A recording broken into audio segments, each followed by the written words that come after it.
শীতের আগমনের সঙ্গে সঙ্গে দেশে বেড়েছে শীতকালীন রোগের প্রাদুর্ভাব। বিশেষ করে শিশুদের মধ্যে সর্দি, কাশি, অ্যাজমা, নিউমোনিয়া রোগীর সংখ্যা চোখে পড়ার মতো।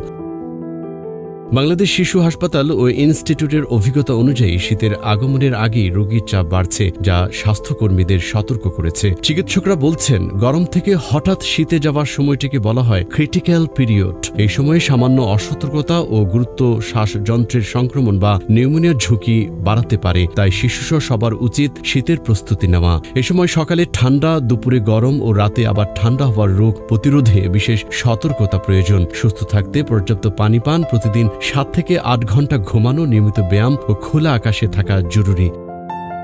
শিশুদের পোশাকেও আবহাওয়ার সাথে মানিয়ে নিতে হবে। সকালে গরম জামা, দুপুরে হালকা পোশাক এবং রাতে পুনরায় উষ্ণ রাখা প্রয়োজন। খাদ্যাভ্যাসেও সতর্কতা জরুরি। প্রোটিন ও ফ্যাট সমৃদ্ধ খাবার, ভিটামিন সি জাতীয় ফল ও খাবার স্বাস্থ্যবর্ধক। হালকা গরম পানি, পরিষ্কার জামাকাপড়, ঘর পরিষ্কার রাখা এবং ঠান্ডা লাগার ঝুঁকি কমানো গুরুত্বপূর্ণ। নিউমোনিয়া প্রতিরোধে সঠিক সময়ে চিকিৎসা নেওয়া, টিকাদান, ঘর পরিচ্ছন্ন রাখা এবং শিশুকে উষ্ণ রাখা কার্যকর। বিশেষজ্ঞরা বলছেন, বুকের দুধ খাওয়ানো, নিয়মিত হাত ধোয়া মুক্ত পরিবেশ নিশ্চিত করা এবং প্রয়োজনীয় টিকাদান শিশুদের নিউমোনিয়া থেকে রক্ষা করতে সহায়তা করে। শীতকালীন রোগ প্রতিরোধে চিকিৎসকের পরামর্শ মেনে চলে এখন সবচেয়ে বড় প্রতিরোধ।